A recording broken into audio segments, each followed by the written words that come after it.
If you want to change the size of the app icons in Note 8, then what you do is tap and hold on the home screen. Now select this home screen settings.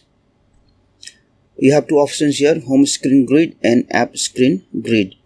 If you want to change the size of the application icons on the home screen, then select home screen grid.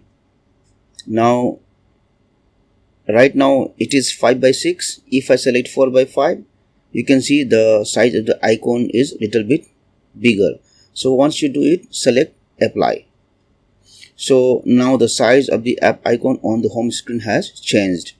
But if you want to change the size of the app icons inside the home screen, then what you do is tap and hold again on the home screen, go to home screen settings, go to apps screen grid. Right now it is 5 by 6. If you select 4 by 6, it will be bigger, and then select apply. So now if you go inside the home screen, you can see the size of the app icons has increased. Thank you for watching this video. Please like and share this video if you found it helpful. Also subscribe to my YouTube channel and hit on the bell icon to get the notifications of our latest videos.